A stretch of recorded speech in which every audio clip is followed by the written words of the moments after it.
than 900,000 members around the country. So we do this event every year. Normally it's as a banquet and we're all in person. So we're gonna do this by Zoom, and I welcome you and welcome everyone to this. I welcome specifically, well, actually, before I say that, I wanna note that we will record this.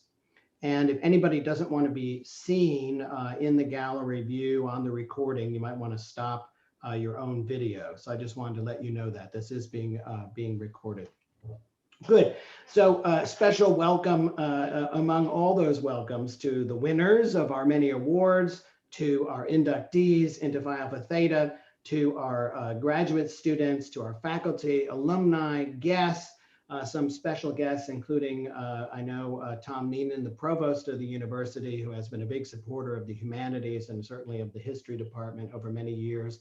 Roger Cruz, associate dean, also a friend of the history department. And I believe President Rudd is going to look in on us as well. And we thank him also for his support for the humanities and for growing our university in very difficult times. So again, we're going to start with a talk, then we'll have the initiation and then the awards. And before we can begin, I want to introduce really the two people who organized tonight's event very quickly. Professor Benjamin Graham, who teaches world history, food history, Roman history, and medieval history, and has just stepped in as our undergraduate studies advisor and has been a faculty advisor for Phi Alpha Theta. He just won the Early Research Award of the College of Arts and Sciences, and his first book, Dark Age Olives, Culture and Environment in Early Medieval Italy, is under contract with the University of California Press, and he will be one of our two other speakers tonight as one of the organizers of this event. The other main organizer is Beverly Tsakoyannis, who will be stepping in as faculty mentor has stepped in for Phi Alpha Theta and chief organizer of tonight. She teaches courses on the Middle East, the Islamic world, world history, and the history of science, technology, and medicine. And I do want to note that her book, Disturbing Spirits, Mental Illness, Trauma and Treatment in Modern Syria and Lebanon, is coming out this summer with the University of Notre Dame Press. But before they speak, we have our invited speaker, who I want to introduce now, Dr. Gregor Kalas, who's associate professor in the College of Architecture and the Riggsby director of the Marco Institute for Medieval and Renaissance Studies at the University of Tennessee, Knoxville, across the state from us. He published his first book, The Restoration of the Roman Forum in Late Antiquity, Transforming Public Space, in 2015, and his co-edited volume, Urban Developments in Late Antique and Medieval Rome, Revising the Narrative of Renewal, will be published by Amsterdam University Press this coming summer. And let me hand it off to Dr. Kalas for his talk on civic monuments and public dissent in the later Roman Empire. Well, thank you so very much, Dan. And I also want to just take a moment to thank Ben Graham, who invited me and who's a wonderful colleague, and also to Beverly Tsakoyannis, Amanda Lee Savage, and all of you. And particularly, I'd like to give a shout out to the students. It inspires me to hear about your excellent work, and to the faculty, because I know that your dedication and your commitment inspires that work. So I just want to credit you for that. I'm going to move now to my presentation. I'm talking to you about civic monuments and public dissent in the later Roman Empire and in Byzantium. And I just want to start out saying that I proposed this talk. This is a delayed talk in the sense that I was invited in late 2019, and I had no idea that some things were going to happen, but we could see some of it coming. You know, already 4 years ago, there had been a statue of Robert E. Lee that had been removed in New Orleans, and 6 years ago was the clash in Charlottesville. Then, you know, 3 weeks ago, we hear that the Tennessee Historical Commission was going to remove a statue of Nathan Bedford Forrest from the Tennessee State Capitol in Nashville, proposing to relocate it to a museum. My understanding is that hasn't happened yet. But I'm going to shift back and talk about monuments in late antiquity and in Byzantium, when images of bad emperors, autocrats, and some generals were either partly erased or totally torn down. And the correlations between then and now are not really exact. The cruelty of some emperors was indeed terrible. But the situation is not totally parallel today. What I think is comparable, and this is what I might pick up with at the end, is that historians charged particularly the 7th century as being a time that they call the end of the statue habit, as if statues are some kind of habit, a habit forming. I think it's a strange term, but that's the one that people came up with. And so I'm going to look at some issues of late Roman or Byzantine complaints. They mostly concerned usurpation. That's an emperor is a usurper. That was probably the worst charge. And might I suggest that there are some parallels to false claims about voter fraud or fake news about miscounts that galvanized the Capitol insurrection on January 6th. But let's go back, and I'm going to start without dissent. The beginning with a statue for which there's no sign of any action against it, because I want to create a picture that the statues in honor of people were social documents in a sense. So this is a late, fully intact ensemble. It actually had to be assembled a bit, but it's the statue and the base occurs together, which is very rare. It dates to the 4th century, and it was dedicated by the son, person named Caius Flavius Caelius Urbanus, and he gave it to his dad, who was in the opening line of the inscription. The son's name is at the bottom, but the father's name is at the top. It says, in honor of Dogmatius. Dogmatius is the signum, or the nickname, and the dedication is made to Caius Caelius Saturninus. It's a very formal dedication. But it has some emotion in it, in a son paying tribute to a father, and it's a matter of ongoing pride and family legacy. And I'm calling attention to this because of the social conditions of one person dedicating a monument to another. Okay, now for the dissent. One statue that had been put up for the Emperor Honorius in Rome, in the Roman Forum, I'll say around the year 398, but it could have been as late as the year 404. It registers some disfavor in lines of an erased name, or lines. In fact, there are 2 lines erased. And this was a mechanism with which to keep track of evolving opinions and a degree of dissent. And this was not against the Emperor Honorius, but against his former ally and a general by the name of Stilicho. And in its original state, the ruling emperor of the West, who was Honorius, who was then only 19 years old, was put in a statue in bronze on top of this. And these honors were also a social gesture. It was dedicated by a local urban prefect by the name of Pisidius Romulus. His name is inscribed towards the end. You can see some of it in here.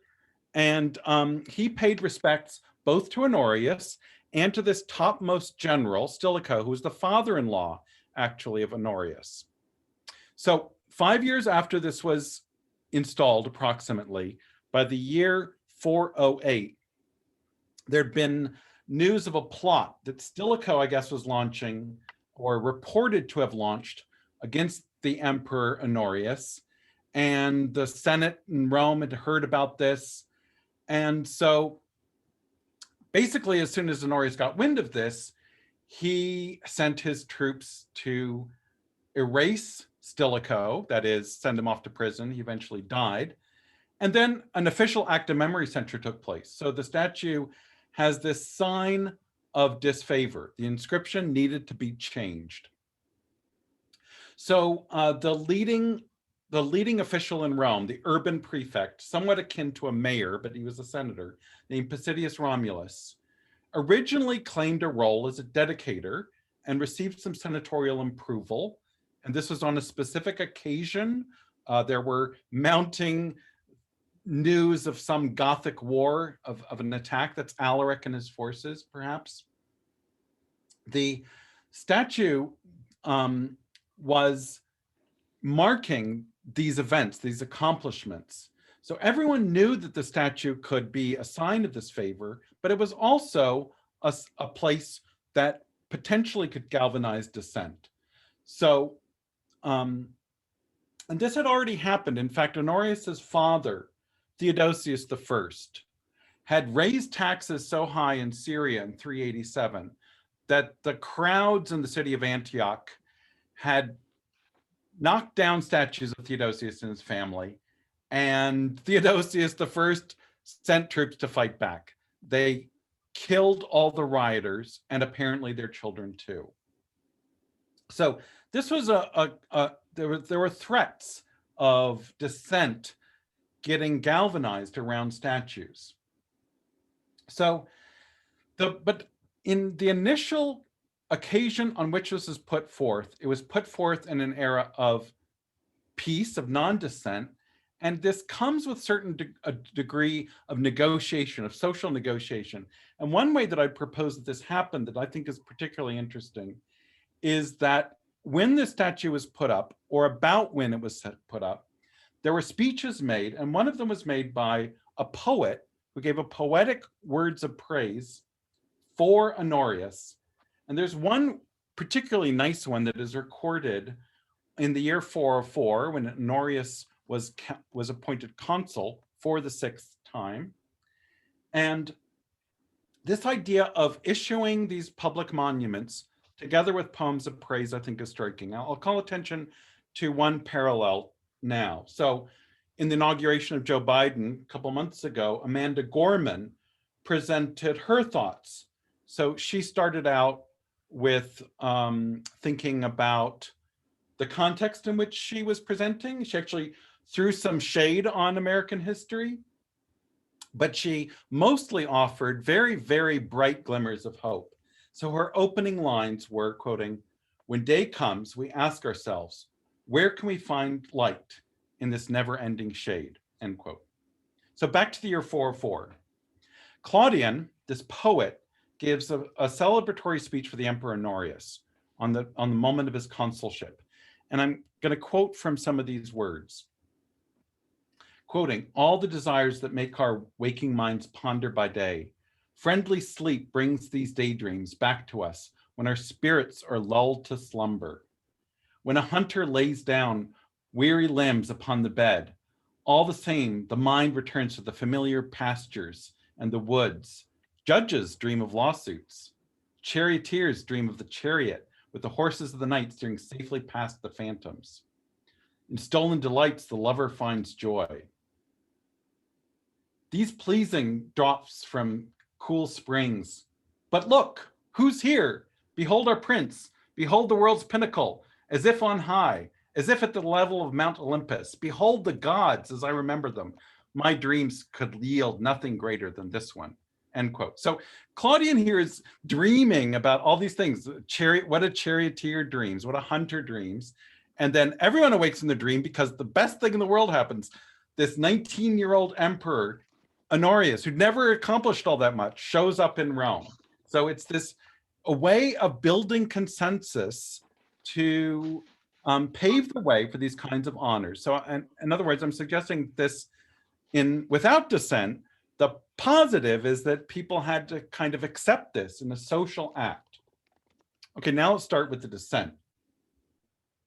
In 408, when Stilicho had fueled money to Alaric, the one who was later to sack Rome in 410, senators thought that Stilicho was trying to ally himself with Alaric, or that Stilicho was trying to get his own son on the throne. So finally, the senators convinced Honorius to imprison, exile, and then send Stilicho off to his death. It was an official act of censure. So this official decree, we now call it damnatio memoriae in Latin, meaning memory sanctions or censure, resulted in some cases with the toppling of statues and in others with the erasure of the names, or both. In this case, the statue is probably of Honorius, so I don't think it was taken down. It was later melted down probably to buy food. It was bronze, and that was hundreds of years later. but the name of Stilicho was erased, not Honorius's, just Stilicho's. So this idea of it had originally been set up at the end, well, so they hoped, of the Gothic Wars. That was the occasion. And then Honorius, together with the means of the illustrious man and count, and then the name is erased. So we're not entirely sure whose name was there. Obviously it's erased, but Stilicho is the most probable, and it's pretty commonly accepted. So to reflect back on this situation a bit, Honorius and Stilicho, this installation in the Roman Forum in Rome, I'm marking its place with the arrow. It was a situation that was not new. So for example, a bad emperor such as Nero, after he was deposed, his statues and his name was altered. The statues are taken down for the most part, or altered. So to place an image in the public space such as the Roman Forum required kind of constant updates, constant litigation, and occasionally excision. And more about Honorius and Stilicho is that the monuments actually anticipate to a certain extent this future, this idea that they're lasting and going to be on display. And they do this by reflecting back on the past. So in the installation, the way that the statue was set up, it's a reused horseback statue base. So it was originally in a horizontal position and then it was reused, recarved, and made more horizontal, plausibly because it stood, as shown in this reconstruction, it stood in front of column monuments. So it's a little bit more columnar, it's a little bit more, it's a much more elevated, much more of a vertical monument. So this is a way to gesture towards the past, which is also implicitly anticipating a future. And so this idea of recomposing the past, reusing the past, this base looks kind of jumbled to us. It indeed has been damaged since the 5th century, but it was already reused then. So this idea of looking towards the past, anticipating a future. And again, I want to make a comparison to what Amanda Gorman said in January, and the January inauguration of this year, because not because she was necessarily referencing situations like this in Rome, but because she was very cognizant of this idea of the past and anticipation of the future. So she said, and I'm quoting her, "We are striving to forge a union with purpose, so we lift our gazes to what stand before us," end quote. So I think that this idea of seeing her own goals, she stated one of her goals was that she has ambitions to the presidency herself. So I think this is very interesting, this idea of recognizing how the past lies on foundations. I'm going to move forward now to the 6th century, but I'm looking at a monument that was made in the 4th century that was installed in Constantinople, now Istanbul, in the Forum of Constantine. This is the column of Constantine. It survives. The statue, again, does not survive. It had not been known to be toppled by dissenters, but it, again, this idea of reusing it because the bronze, and in this case, gilded bronze, was so precious. So this monument in the 6th century became weaponized in a political debate. And I think this is, again, this idea of the ongoing use, reuse, criticism of these monuments or appropriation. So the event that I'd like to call attention to is in the year 532, when the Emperor Justinian, whose policies that caused a lot of factionalism, a lot of repression, and on one day that year, a mob staged what we call now the Nika Riot. So people in the Hippodrome got out of control, started burning that Hippodrome, and which is the horse racing circus, burnt the palace, and then they went to bed. They woke up the next morning and they rushed to the house of a person named Hypatius. And he was a rival of the Emperor Justinian in the sense that Hypatius was related to the former emperor, Anastasius, who I guess was remembered with much more favor. So the crowds are actually sanctioning Hypatius, and they come to his house where he lives with his brother and both their families. And the historian Procopius tells us a little bit about this. Quoting Procopius now, so the wife of Hypatius, Mary, a discreet woman who had the greatest reputation for prudence, laid hold of her husband and would not let go, but cried out with lamentation and with entreaties to all her kinsmen that the people were leading him on the road to death. But since the throng overpowered her, she unwillingly released her husband, and he, by no will of his own, came to the forum of Constantine, where they summoned him to the throne, end quote. The text of Procopius goes on to mention that the crowd put a crown made of chains made of links of a chain, not a golden crown. They couldn't find a golden crown, so they just used this makeshift crown. And this coronation ceremony, as it were, it was not a successful coronation, but they tried to put in Hypatius in lieu of Justinian. But Justinian fought back, and we find out that Mary's premonition was correct.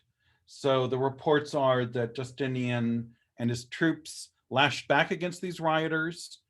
The reports are that they killed 10,000 to 30,000 people, and Hypatius himself perished in that. So I think what's interesting is that the column monument of Constantine in this case became both a means of plausible justification for Hypatius's rule, and then it becomes kind of weaponized. It foments dissent against Justinian. The location of Hypatius next to this monument becomes a space that can be charged and occupied. So to illustrate this point further, I'm going to go forward in time some more and think about the time of the Emperor Phocas in the early 7th century. And he was a ruler from 602 to 610. And he was in fact a usurper, although he himself seems to have not wanted the usurpation. They had already deposed his predecessor Maurus, and then they put him in place. The troops did.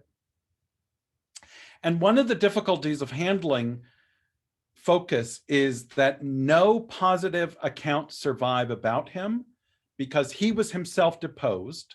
And once he was deposed, the next emperor, who was Heraclius, hired a whole slew of historians to write the most vicious things about Phocas you can ever imagine.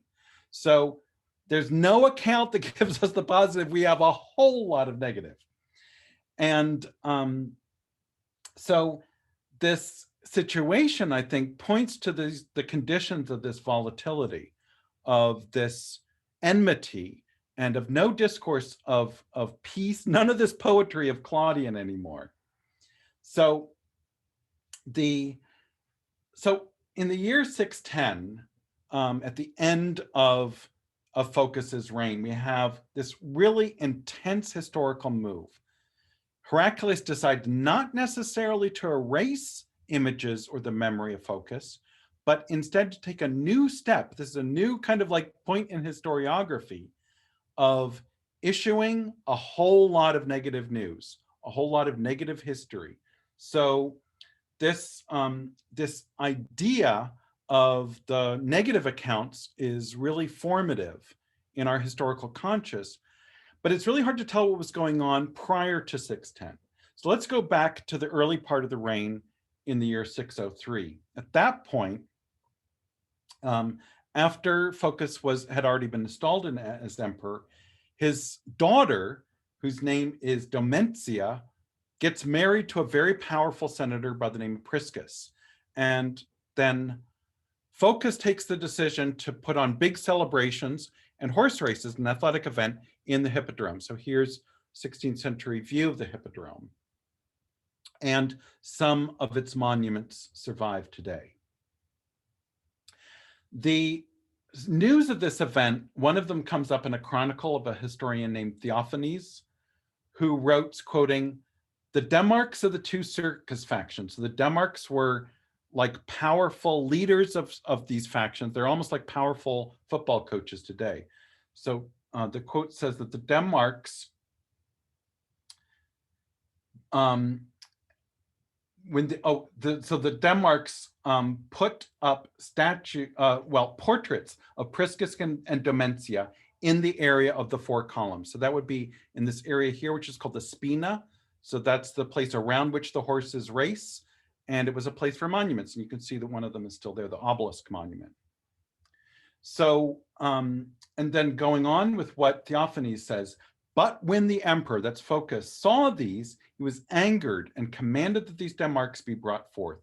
And he stood them naked in the Spina, that's the central place for the monuments, and commanded that they be beheaded, end quote.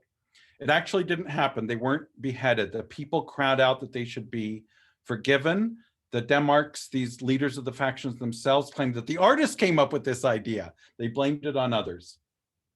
But the fact of the matter is that just putting up a portrait in public space was so threatening to Phocas.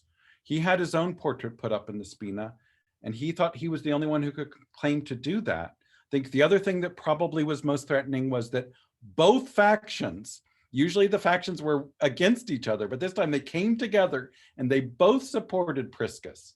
Even though he was the son-in-law, he married the daughter, he was still this terrible threat. So that just putting up an image was such a threat that it was so volatile, so difficult. And in fact, another historian later on, this is a 9th century source, says, and I'm quoting, Priscus began to act cunningly and taking thought persuaded Phocas that he was on his side. And then he goes on to say how secretly Priscus was conniving to be a supporter of Heraclius. So perhaps Phocas was right in this suspicion, but the interesting point, I think, is that the volatility comes out around the images. Now, so Phocas is really interesting because he was the last emperor to pull out all the stops. This is from 602 to 610, to put up monuments. He tried in Constantinople a little bit. He put them up in guarded locations near fortifications within a palace behind walls. When he did set something up on the main street of the Meza in Constantinople, he didn't get a chance to complete it, so he made the column, but never got a statue on top. He was successful in Rome. It's an example of reuse. So it's a 4th century column with a column base that was reused. A new inscription was inscribed on top of it. The inscription is actually on the other side. And probably a new statue is put on top, or plausibly some reused older statue. So indeed, Phocas was highly successful in gaining supporters and including the support of what's called the Exarch of Italy. That's something akin to a governor. And so this idea that's expressed in the inscription on this monument, which calls Phocas greatest and mildest and most pious of princes, it's in stark contrast to what comes out in the histories after Phocas's reign. So one historian, George Cedrinus, said, this man was deformed. He had a hideous expression, red hair. He had a scar on his cheek that would darken during his drunken rages. He was bloodthirsty. He was strong, rude of speech. He was beast-like in his manner and a heretic. And his wife Leontia was just like him, end quote. So this kind of gossip-mongering, negative reputation was quite prominent. Another account comes up from George of Pisidia, also hired by the successor Heraclius, so after 610, after Phocas had been deposed, he calls of Phocas the fire, the tempest, the drunkenness of tyranny, the origin of all our suffering, a monster on earth, end quote. So with all this hatred spewed at Phocas, all of this was generated by the successive emperor Heraclius. This led to the conditions, and it was no longer tenable to put up statues in Rome, in Constantinople, or elsewhere. In fact, there was one monument that was set up in Constantinople. There was a statue monument to Nicetas, who was the cousin of Heraclius who had fought on his behalf, but Heraclius himself did not receive any acclaim. So there's no imperial claim for him. He did put a cross on top of that column that Phocas had begun to set up, but rather than put a statue of Heraclius, he put a cross. So this idea of being afraid of these monuments because they could be places from which an attack is launched. So now rather than dwelling on this issue of erasure, which I think is an important thing to call attention to, is legitimate and a long-standing tradition of creating a viability for public space and for negotiating spaces in public. We've also seen this kind of tumult in the United States with the insurrection at the Capitol. And I think this is interesting to think about how poetry is now coming and how it is in fact site-specific. So Amanda Gorman presented her talk at the very site of the insurrection. I mean, outside on the platform. She called her poem "The Hill We Climb Only If We Dare," and she thinks about this idea of legacy and tradition. She says, and I'm quoting her again, "We can change our children's birthright." So I think the other thing that I think is necessary to reflect on a bit is I think that we are now in a situation where statues themselves are a bit untenable, very much so untenable. And I think that one thing that we could think about in its place is the role of temporary public art. So these are site-specific, there's like posters, for example, ACT UP posters from the 1980s during the AIDS crisis. So silence equals death is a call to speak out against the inability of testing of experimental treatments for AIDS. At the bottom of this poster, which was commissioned by ACT UP and put up all over New York City, it says, quoting, it's very small print, so you can't read it, but it says, "Why is Reagan silent about AIDS? What is really going on at the Center for Disease Control? The Federal Drug Administration, the Vatican. Gays and lesbians are not expendable. Use your power, vote, boycott, turn anger, fear, grief into action," end quote. So I think this is really interesting because we're seeing the legacy of ACT UP and this idea of being site-specific, of having art that's temporary, a poster that's put up a poster, and how that has benefited us in the delivery. And interesting about how in the pandemic, activism has been very different from this 1986 or the 80s events, but still I think that's I'm calling attention to this in conclusion as a way to call attention to temporary public art. So with that, I'll conclude, and thank you for your attention and congratulations to all you who are winning awards.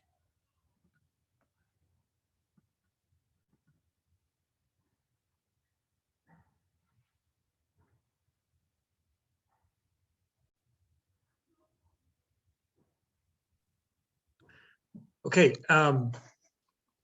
one of the things we did in organizing this event is we wanted it to be more participatory with Professor Kalas. And so we pre-circulated one of his articles and we circulated to all the Phi Alpha Theta initiates and asked them to ask questions. And so we thought we'd get more engagement that way. And so I got a really overwhelming response. I got like 20 people who responded with questions, which was far more. I was sort of dreaming up ways that I would have to sort of write up a number of questions, but I didn't have to because I got so many, which I think is a testament, to the quality of writing, the clarity of writing of Professor Kalas. So let me begin with a few questions. I guess we'll just see how. Maybe we'll try to go to 5:55. So we'll try to do 15 minutes of questions. So we'll just see how many we get in here. So the first one is from Josh Cox. He says, in modern times, statues and other commemorating monuments are typically either withheld until after one dies or are created by someone other than the one who the statue is commemorating as a way to immortalize or remember that person. However, Phocas and other Roman emperors sanctioned the building of monuments themselves while they were still living as a form of propaganda and to consolidate power. My question to Professor Kallis would be if he thinks that Focus's intentions in building monuments was solely for the purpose of propaganda and consolidating his power, or if there was also a desire to be immortalized or remembered, considering that there was an existing history of erasure that could have threatened his monuments after his death. Okay, that's a great question. It's a very interesting question.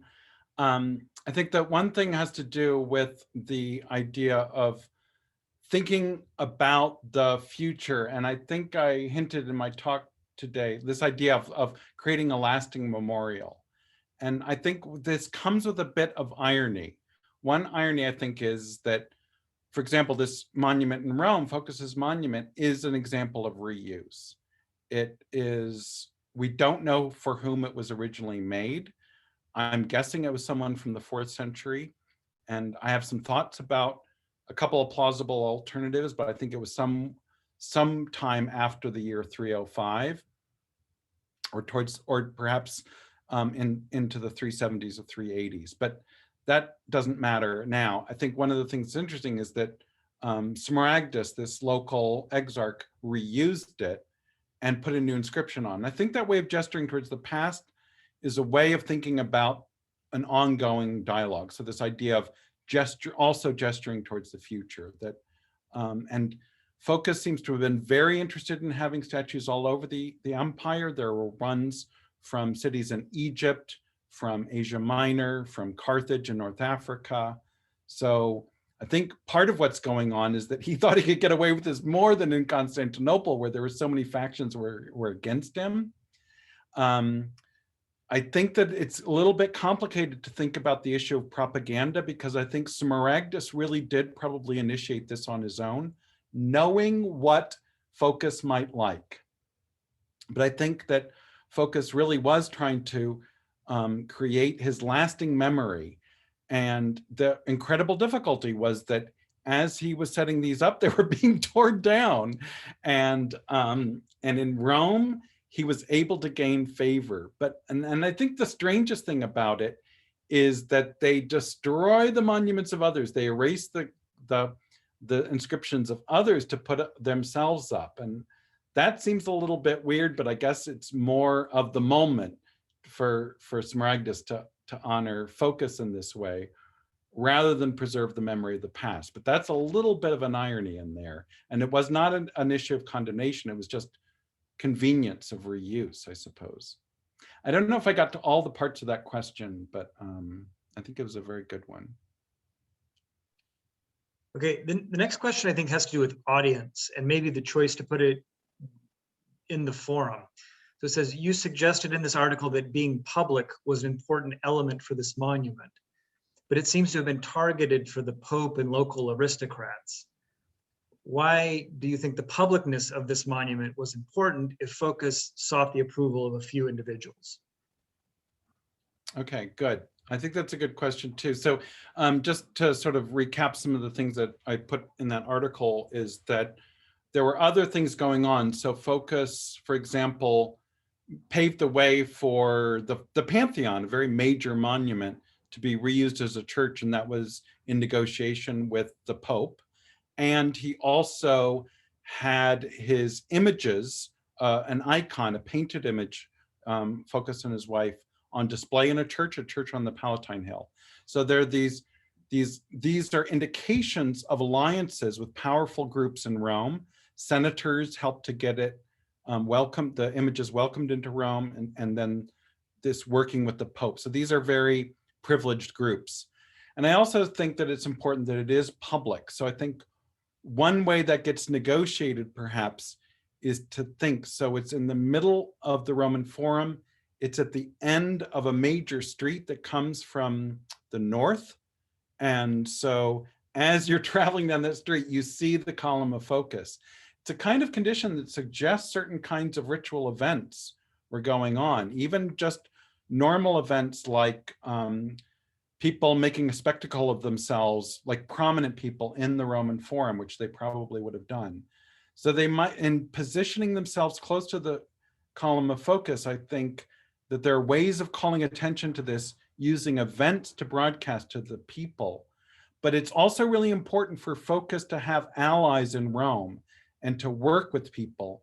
And I think that these statues come up by working with these alliances. Often they're members of the elites. That's the people about whom we have information. But I think that they were staging these events for wider audiences. Okay, I'm going to try to combine two questions here. And I think one is about medium, that is the use of portraiture, and the other is about maybe iconography. So this question asks, presumably there are lots of ways. I mean, you could target the name of an emperor, or you could target, right, any sort of imperial symbol. So portraiture seems like this question is about, why does the tradition of portraiture end?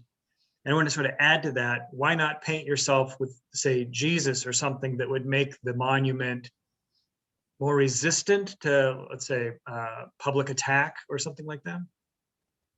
Okay, so two questions. One has to do with the statue itself and what it was about that. I mean, what was the means of the iconography of the statue, or?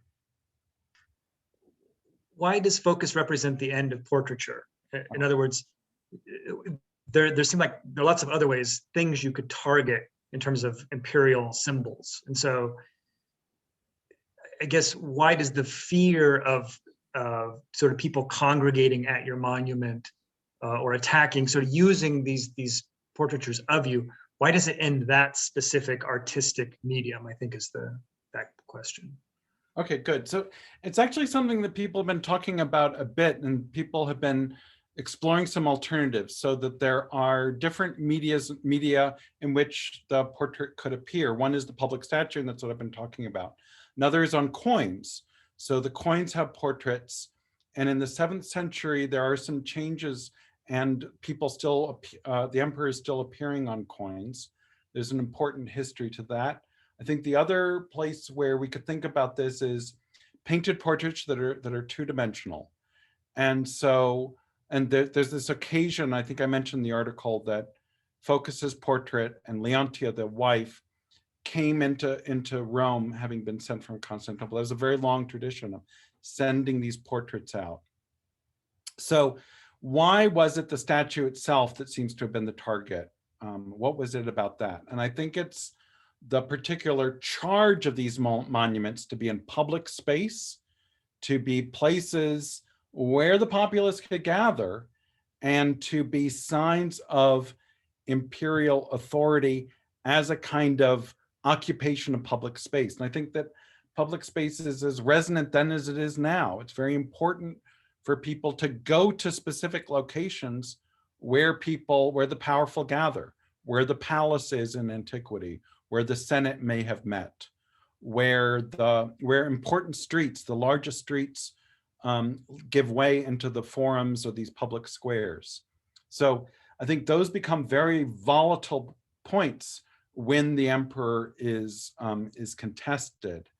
But the fact of the matter is that the other forms fall out as well. It seems to have been a decline of painted portraits as well. The only thing that did not fall out was the coinage. Okay, this question is from Meredith Malmquist. She asks, does Dr. Kallis think there should be strict protocol for monuments of important people, especially when politics are involved, since people have such diverse viewpoints and beliefs?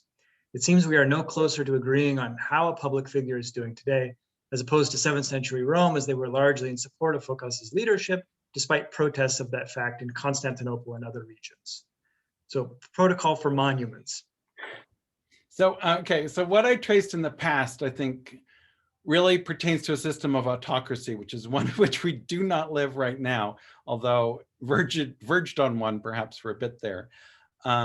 So I do not necessarily see these past actions as ways in which we should operate in a democracy, for example. So I think that it's really important that people put their voice forward, and that many voices be able to put forward. And I think that what I was I guess what I was trying to, I don't know that I'm able to be prescriptive, but I would offer this, and this is what I was hinting at towards the end. I think that the temporary public art, the things that can be removed that are both specific in time and place, and they can be specific in time because they're so temporary, like a poster,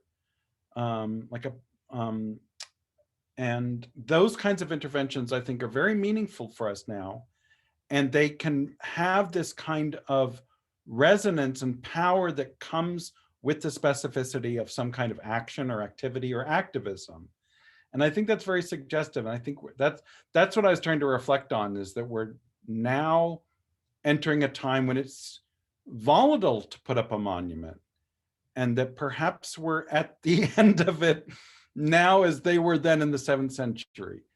I'm not saying that doesn't mean that we can't do things in public space, and I think we should, but I think that the idea of temporary action and temporary public art might have some more, it can be very powerful, and requires, it's instantaneous almost. The negotiation happens on the ground, and it's very clear what the social conditions are in which it occurs, if that makes sense. Okay, maybe one more, and this is kind of a structural, I guess, big question. And that is, you talk about the end of the statue habit in your article, and sort of the end of rituals.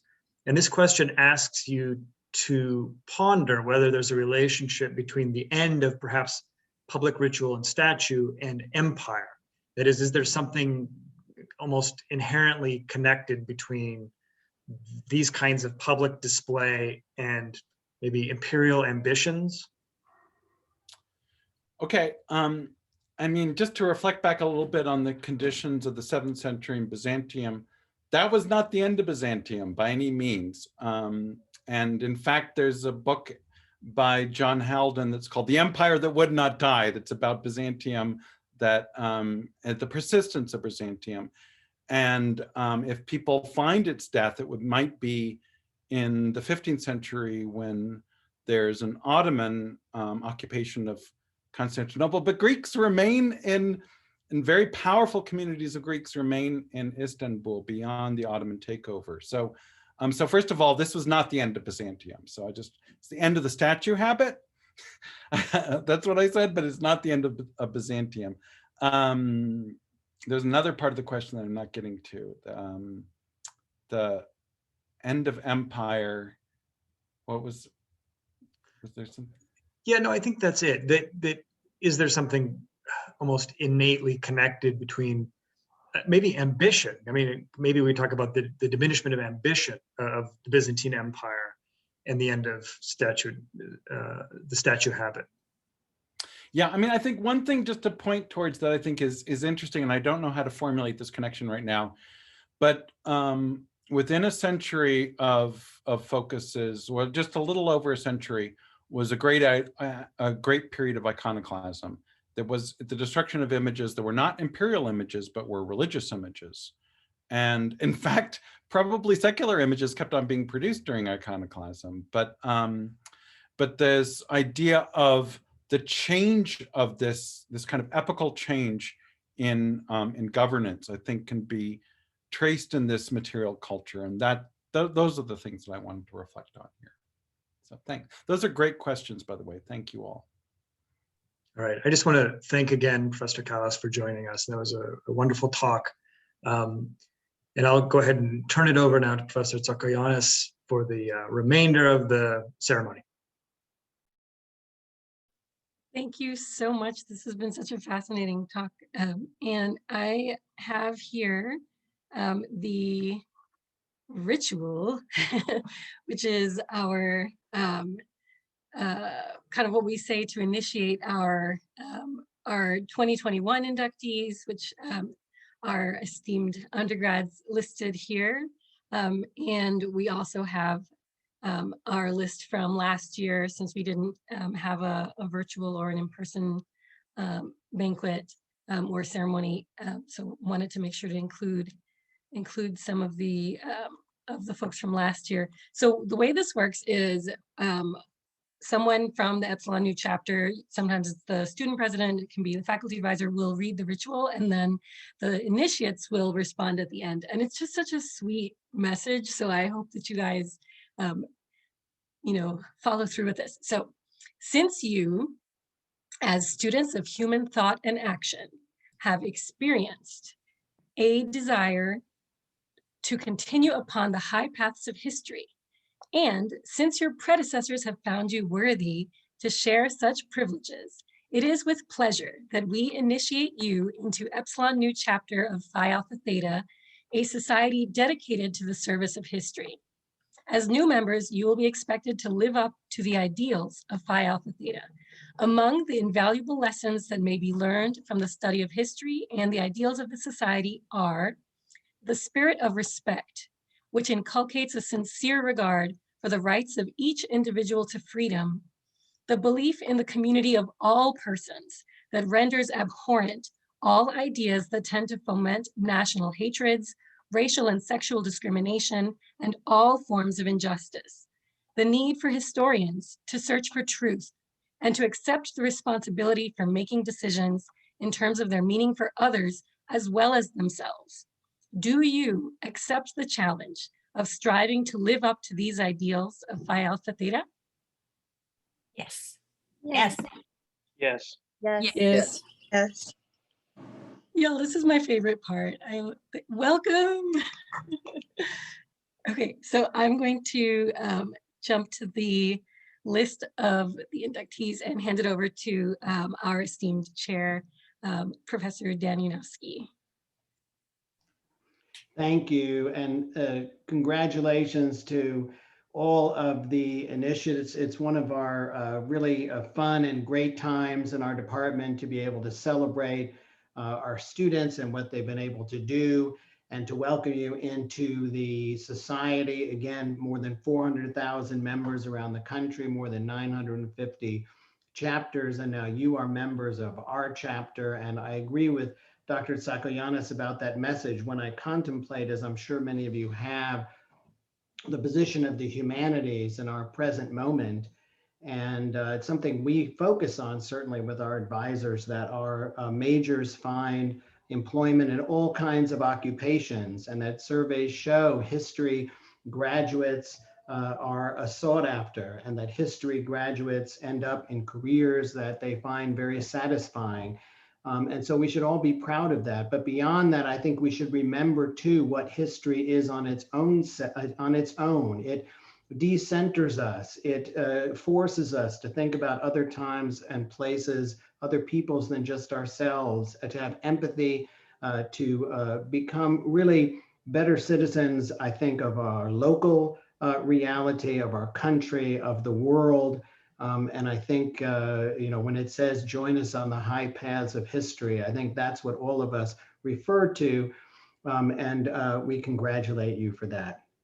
So I want to go on in a moment to our long list of awardees, which is what happens always up till now in our normal course of events. Everyone would have been enjoying their dinner until the inductees were inducted. And then we would go on to our awards. And when each person is called up, we'd have pictures and there'd be clapping. And of course, we're not going to be able to do that, but we will be able to show pictures of our awardees, and I'll read off to you about the awards and about their accomplishments. But before I do, along with congratulating our PAT initiates, I just wanted to thank our speaker, Dr. Kallis, for his wonderful talk, food for thought for all of us.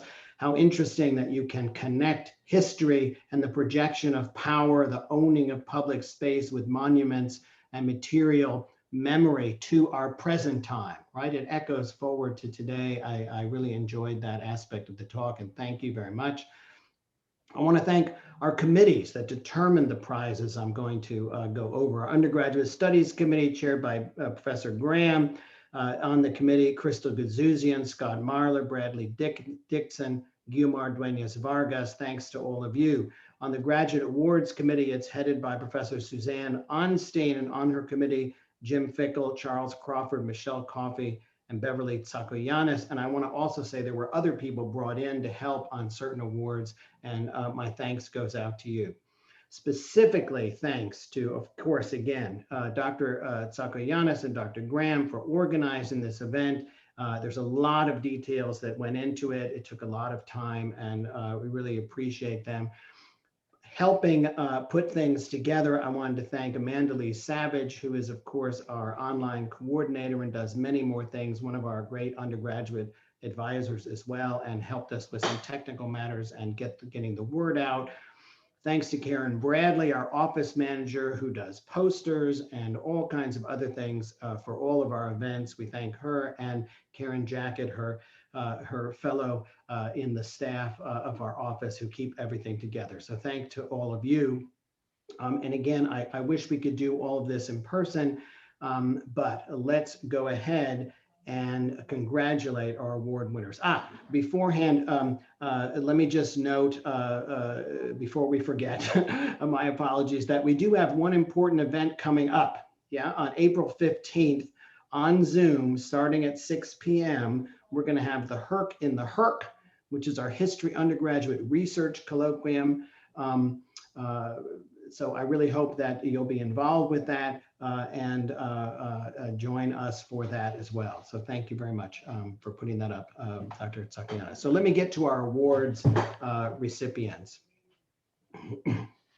First, our undergraduate awards. So the first award I want to mention is the Walter R. Brown Award.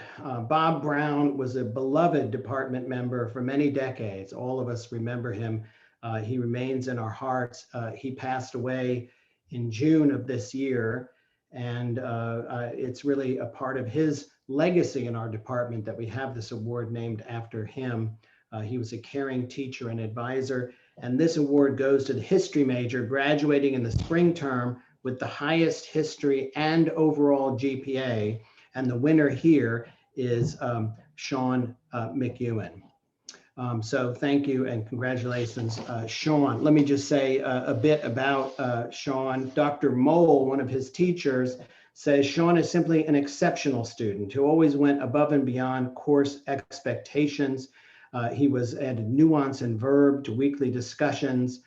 Sean's seminar paper on the Irish National Liberation Army was beautifully written and brilliantly developed. He pairs an incisive mind with an excellent work ethic, and I expect many successes for him to come. And this award is richly merited, and the committee agreed. So congratulations, Sean McEwen. The next prize, please give virtual cheers to everyone. The next prize is also named after a beloved faculty member who passed away this year, just this past December, Major Wilson, who was again, a really beloved teacher in our department for many decades. The Major Wilson Undergraduate Prize is awarded annually to the best essay submitted by an undergraduate for a history course. This year, the prize committee, let me just name them, Guillermo Duenas Vargas, Brad Dixon, and Scott Marler read a dozen nominated papers, and they feel it was one of the most difficult choices in recent memory. But after going through them all, they were in the end unanimous in choosing this year's Wilson Prize winner, Travis Brooks, for his paper, Dungeons and Delusions, Patricia Pulling and the Satanic Panic. So his paper was written for Dr. Marler's very popular course, Conspiracy Theories in America, and it examines the satanic panic of the 1980s, which was born from a resurgent political right that capitalized on growing fears and misinformation over the safety of children. He focused in particular on a distraught mother whose disturbed son, a devotee of role-playing games, had committed suicide, prompting her to launch a personal crusade against supposed satanic conspiracies behind such games, as well as supposed ritual child abuse centering on daycare centers. Throughout his stylishly written paper, Dr. Marler writes, Brooks masterfully situates his narrative in multiple contexts through the use of a wide variety of primary and secondary sources. Let me just note that is what we dream of in all of our undergraduate papers, and my sincere congratulations to Travis Brooks. Our next prize is also named after a faculty member who right now, I don't know if she's on with us, but if she were, she'd be joining us from her island paradise in Maine, a former chair, a beloved figure again in our department. She was a scholar of, is still, of course, a 20th century US politics and women's history. She went to college and then graduate school later in life and became a leader of our department and a first-rate scholar. And her works included biographies of Senator Margaret Chase Smith and the pioneering aviatrix Phoebe Amelie. So this award goes to an exceptional undergraduate student with a demonstrated interest through coursework and or research in the history of women, gender, and or the family. And this year's winner is Kaylee Cooper. Here's her picture up. This is what Dr. Woolner, one of her teachers, writes. History major Kaylee Cooper is an ideal candidate for the Janan Sherman Undergraduate Award for the study of women's history. She's carried out historical research on diverse topics ranging from women and gender in ancient Greece and Rome to the modern LGBTQ community. Kaylee wrote a very impressive history paper on oral history, using oral history methods for my Queer American History course in 2020, and I look forward to seeing where her skills and passion take her in the future. Congratulations to Kaylee Cooper. Our next award is the Kel Mitchell Award. Like many others, as I have noted, this is named after a former professor who was a longtime popular teacher and one of our advisors here for decades and passed away some years ago. It's awarded to the history major of junior standing with the highest GPA in history courses. The awardee has to be a full-time student who's completed at least 21 hours in history in our department. And the winner this year is Joshua Cox. Professor Graham writes, Joshua is an exceptional student with real talent for writing and researching. Even more, he's the student that makes professors like me want to go to class and talk to the other students. He engages, formulates smart questions, and explores new avenues in a discussion. His love of history is infectious, propels the whole class to a better plane of learning. I'm so appreciative and thankful for the opportunity to have Joshua in my classes. I must admit, I hope Joshua will take one of my classes before he graduates, and congratulations to Joshua Cox.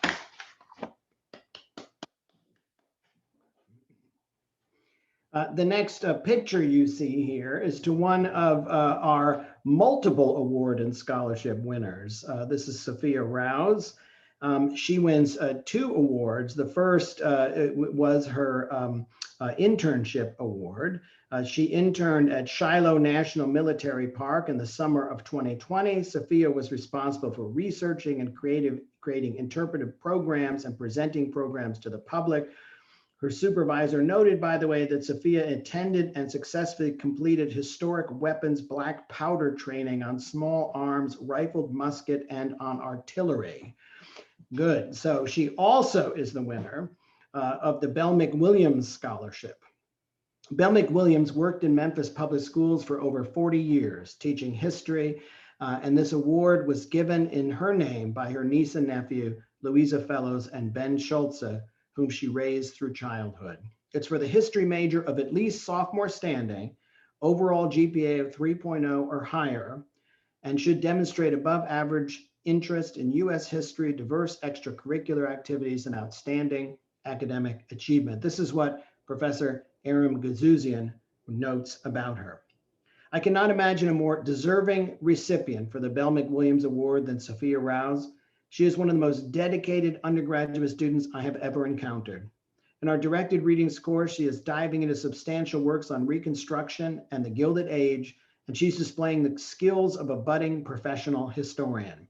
She is also a tremendously active member of the Student History Society, who's done an outstanding job promoting the department on social media. Congratulations, Sophia. Congratulations to you, really, for both of those.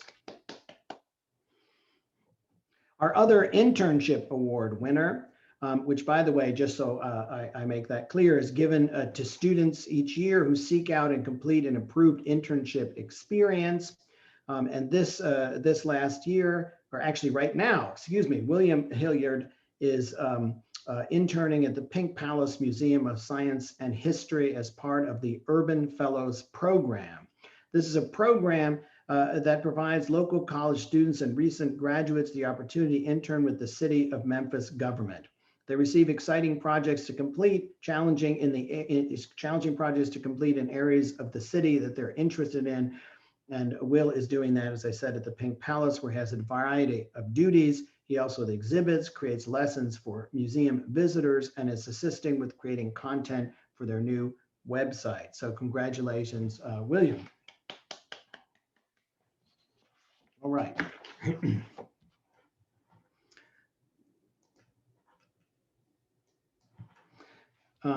Good. The next is the Bob Baker Scholarship. The Bob Baker Scholarship was established in 1997 by Jamie McMahon to honor a close friend, Bob Baker, who received his BS in 1965, his MS in '69, and his MED in 1971 from then Memphis State. This award, which is funded by over 500 individual contributions, and we've also held at a few times a Bob Baker Memorial Golf Tournament some years ago.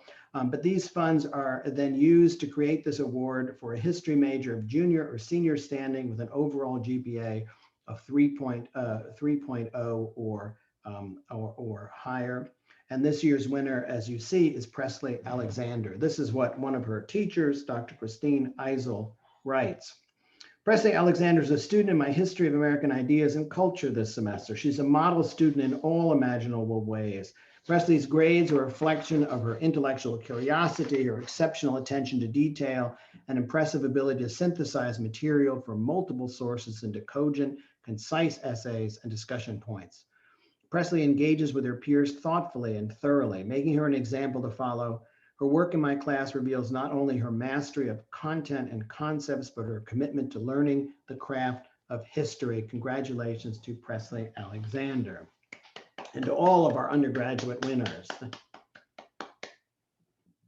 So, to our graduate awards. The first one that I will announce is the Major Wilson Graduate Paper Prize. As you remember, Major Wilson was a longtime professor in our department who passed away this past year, and we name our Undergraduate Paper Prize and Graduate Paper Prize in his honor. The winner this year, Matthew Grady, wrote his paper in Professor Beverly Tsagianis' Summer 2020 Ottoman Empire course. He is an international secondary history teacher, and he's currently living and working in Colombo, Sri Lanka. Beverly Tsagianis writes, Matt's final paper for our Ottoman Empire class, 19th century American evangelical missionary assaults on the Ottoman Arab multi-religious equilibrium, has demonstrated excellent use of evidence. His analysis of the historiography of American evangelical efforts in the Maronite Catholic communities of the late Ottoman Eastern Mediterranean reflected a nuanced understanding of the roles both local sectarian leaders and foreign missionaries could play in late 19th century ethno-nationalist movements, and in how communities remember this period and draw meaning from religious conversion and identity politics in Lebanon today. Congratulations, Matt.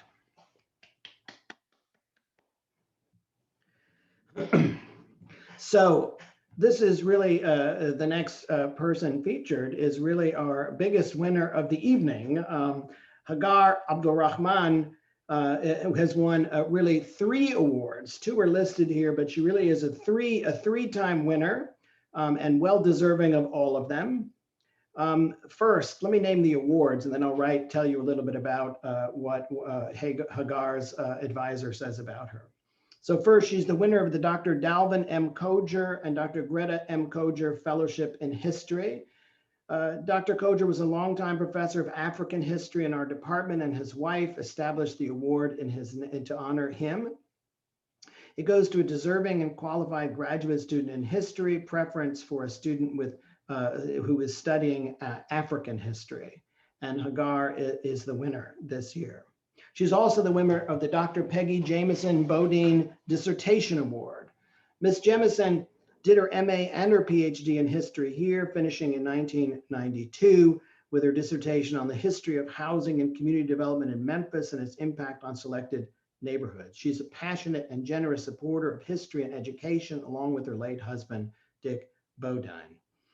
The winner must be a full-time student and have a full-time doctoral student that must have completed all coursework, passed comprehensive examination, and had the dissertation topic approved.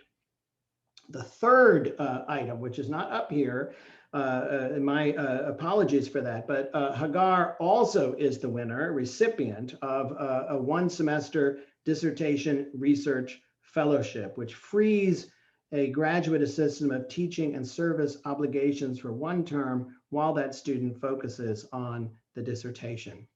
This is what her advisor, Dr. Suzanne Onstein, writes about Hagar. Hagar Abdulrahman is an ABD PhD student in Egyptology. Her dissertation is the Pharaonic cultural and linguistic survivals in modern standard Arabic and colloquial Egyptian Arabic. In this comparative analytical study, she traces certain linguistic survivals of Pharaonic Egyptian language into modern Egyptian Arabic, while also exploring the role that Coptic played in that transition from ancient to modern eras. Her project hopes to answer the question of what cultural survivals tell us about the periods of transition between Pharaonic Egyptian and Coptic, between Coptic and Egyptian Arabic. Congratulations to Hagar. Good. The next prize and winner are featured in this slide. So the Ruth and Harry Woodbury Graduate Fellowship in Southern History winner is Briana Harrison. Ruth Woodbury was an instructor of US history. Her husband, Harry, was very involved in alumni affairs at the university. And this award goes to a full-time doctoral student majoring in Southern history, which interests in research, writing, and teaching, which of course all of our PhD students certainly have, the last part, and should have a GPA of 3.5 or higher. And Briana Harrison was the recipient for this year. From her dissertation advisor, Susan O'Donovan.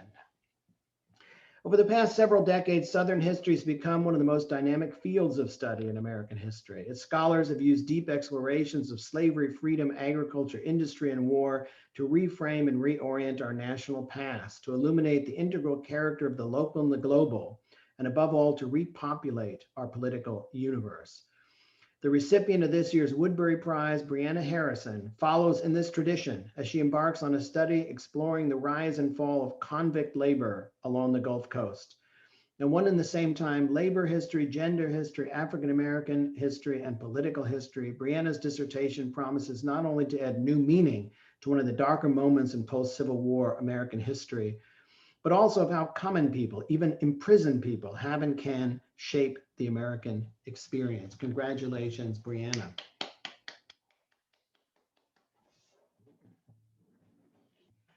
Thank you. The Paul R. Koppeck Scholarship is actually an award that alternates every other year between history and journalism. This year, in our years, every other year, it's awarded to a history major or graduate student with a demonstrated dedication to and talent in the field of history. Paul Koppeck was an essential figure in our local history. He was a longtime reporter for the Commercial Appeal. He wrote for 21 years a column called The Night Desk about the history of the Mid-South. After retiring in 1972, he wrote for another decade a weekly article entitled Mid-South Memoirs. And this year's award winner is Tiara Hill. The Graduate Awards Committee notes, Tiara Hill is a first-generation college student in our master's program with an interest in American history, particularly women's history and African-American history, and plans to pursue a doctorate degree.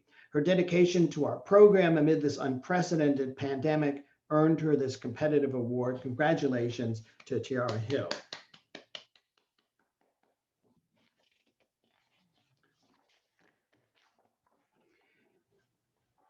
We prize our teaching among the faculty and also among our graduate students. Our department strives to make a real commitment to quality teaching and to training our graduate students to that effect.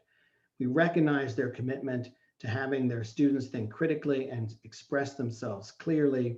And this year's winner of the Outstanding Graduate Student Teaching Award goes to Kaylee Cooper. This is what one of her mentors writes. Kaylee is a super organized PhD in Egyptology with interests in museum work and gender in the ancient world. From her supervisor in the HERC, our writing center, Dr. Crystal Gazouzian, notes, Kaylee is the heart of the HERC. She's an excellent tutor and takes her work very seriously. She's great with our students and has really risen to the challenge of Zoom teaching and mentoring. She's engaging, fun, and innovative. Not only have our students had great things to say about her, the University of Memphis Educational Support Program has also recognized her for her outstanding work. Congratulations, Kaylee. We're so glad to have you, and let's give her some applause as well. So we also really prize and are grateful for our dedicated part-time instructors, so many of whom teach all levels of our students. We really, there's not really enough words to say about how much we appreciate the job that they do for us. It's always a difficult decision to determine the winner of this award. We have so many great part-time instructors. We have given 2 awards this year. Our part-time faculty are essential to our department. They're the first point of contact for many students at the university, and they often fill crucial courses for us, both in the classroom and online.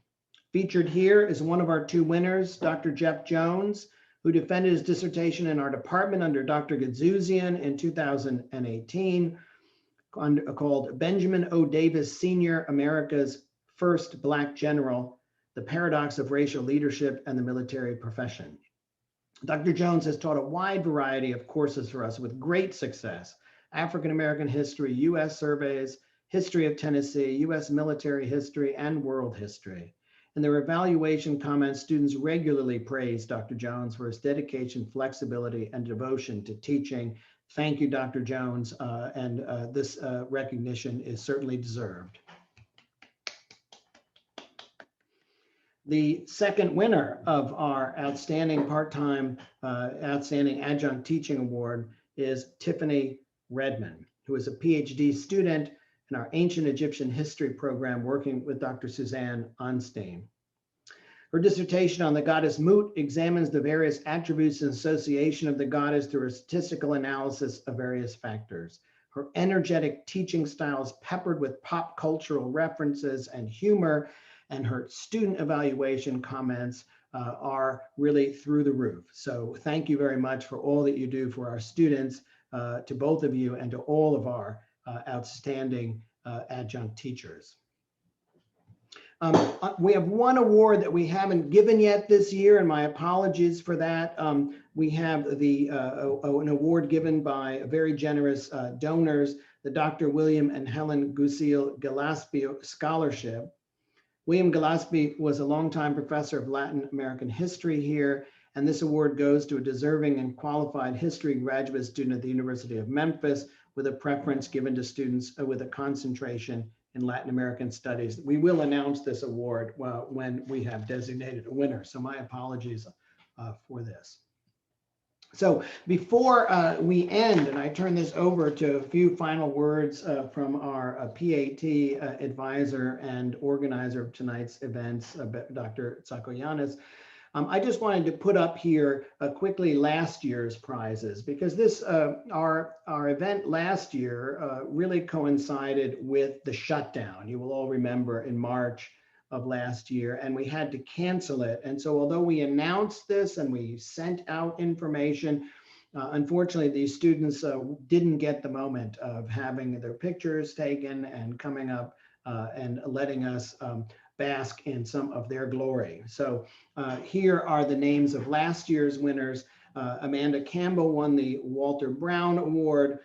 Christina Goldsby, the Janan Sherman Award for Women's Studies. Kel Mitchell's Award was won by Sean McEwen, and a winner again of a different prize this year. Go ahead to the next one. The Internship Award, 3 people had it last year: Riley Wilson, Avery Afaw, and Tara Robbins.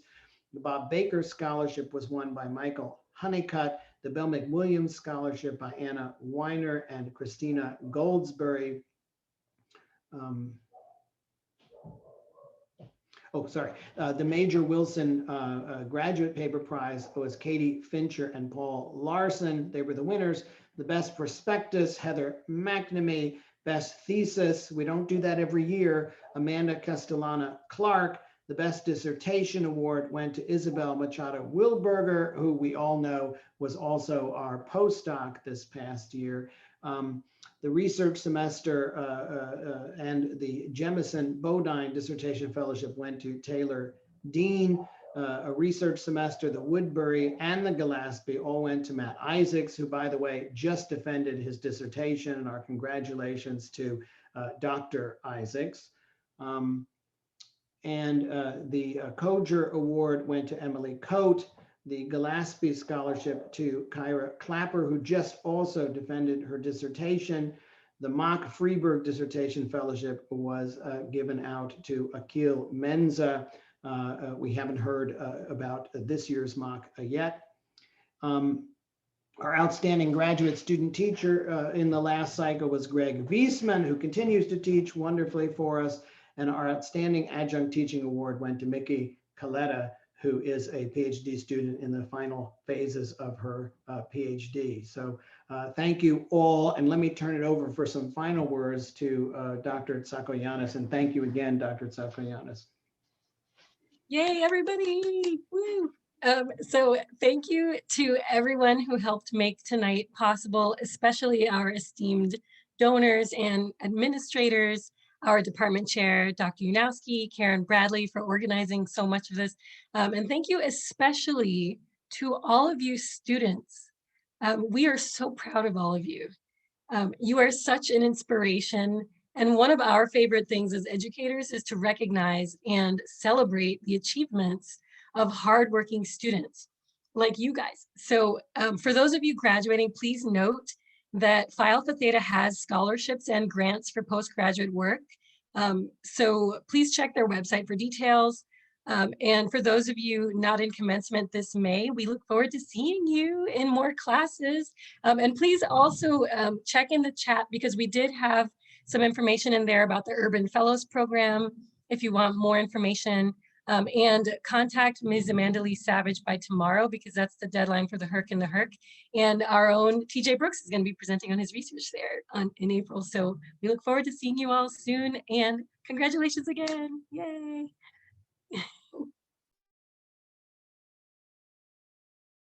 And we're done a little early, so I guess good night, everybody, or we can just hang out. I don't know if the Facebook live stream is still happening.